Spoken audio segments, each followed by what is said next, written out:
зовут Оксана. Я с детства мечтала работать в небе. Я желаю реализовать свою мечту и выбирать авиакомпанию «Россия».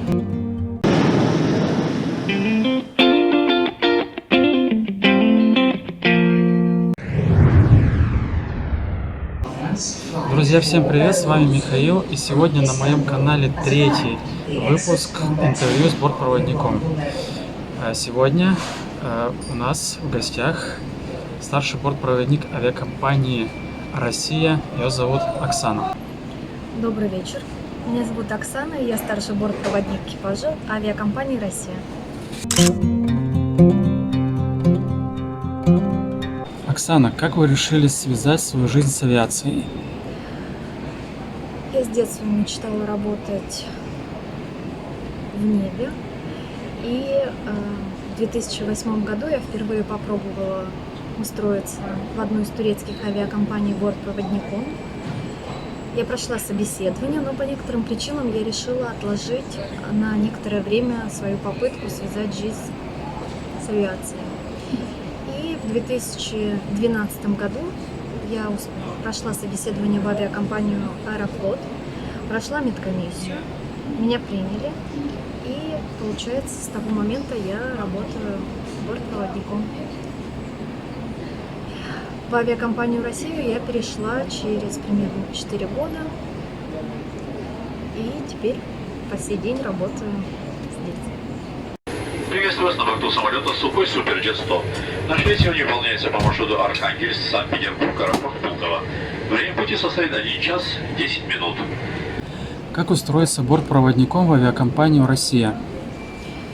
Чтобы стать бортпроводником авиакомпании «Россия», есть 3 варианта. Первый вариант – вы уже действующий бортпроводник другой авиакомпании, вы проходите собеседование и устраиваетесь. Второй вариант – вы проходите курсы бортпроводников, проходите собеседование, соответственно, тоже становитесь сотрудником авиакомпании «Россия». И третий вариант – вы приходите сначала на собеседование, потом проходите обучение, которое предоставляет авиакомпания, где вас научат необходимым знаниям по аварийно-спасательным процедурам и сервису, медицине.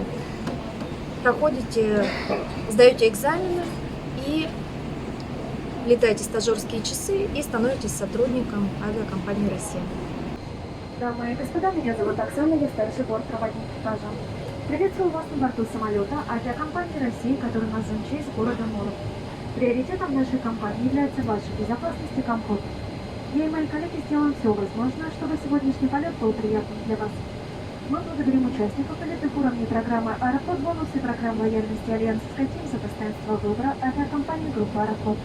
Благодарим за внимание.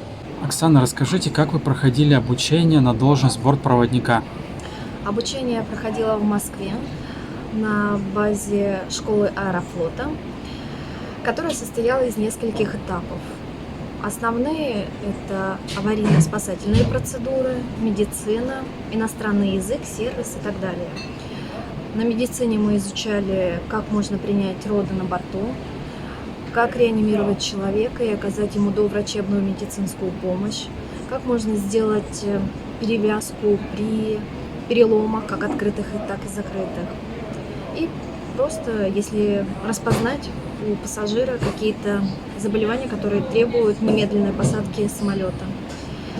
На сервисе нас обучали обслуживанию пассажиров класса бизнес и класса эконом, какие существуют вина, представленные в авиакомпании, с чем их подавать, как расстелить салфетку и другие этапы обслуживания. На предмете аварийно-спасательных процедур нас учили тушить пожар, спускаться по трапу, использовать аварийно-спасательное оборудование, использовать трап-плот при приводнении и так далее.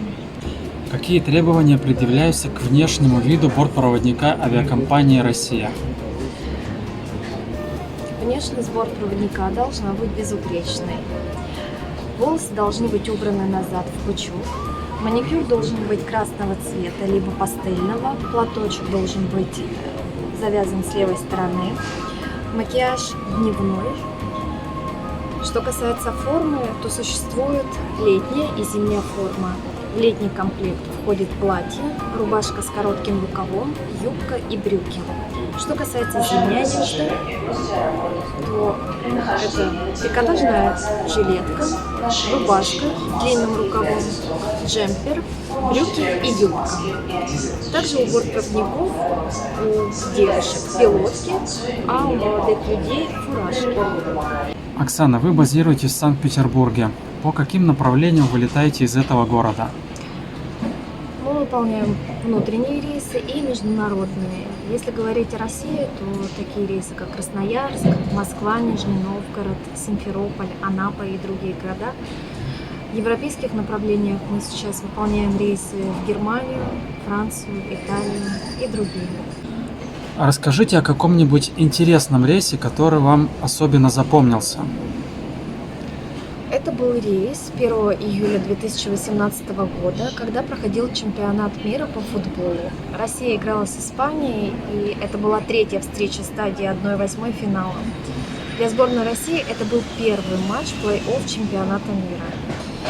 И во время рейса совпадало с матчем. Пассажиры заходили искренне переживая и болея за наших ребят. После взлета командир воздушного судна неожиданно для всех нас сообщил, что происходит на стадионе Лужники. Сами понимаете, что произошло, когда на 41-й минуте Артем Дзюба забил гол и сравнял счет, а затем Игорь Акинфеев отбил последние пенальти. В серии послематчевых пенальти победу праздновала сборная России, и мы вместе с ней, выиграв со счетом 4-3. Пролетев через полстраны, мы были настоящей единой командой, как на земле, так и на небе. Расскажите о ваших интересах и увлечениях. В свободное время я занимаюсь учебой. Сейчас я повышаю уровень своего образования, пишу диссертацию. Когда появляется свободное время от написания диссертации и работы, я люблю посещать театры, читать книги, встречаться с друзьями. Оксана, что вы можете пожелать будущим бортпроводникам и пассажирам? Будущим бортпроводникам я желаю реализовать свою мечту, любить небо, а пассажирам чаще летать и выбирать авиакомпанию «Россия». Спасибо. Всего доброго. Друзья, это было интервью с бортпроводником авиакомпании «Россия». А вы не забывайте подписаться на мой канал, потому что это не последнее интервью, и могут быть еще интервью. И получайте уведомления и о спецвыпусках, и о новых выпусках авиаперелетов. Всем спасибо за внимание, всем пока!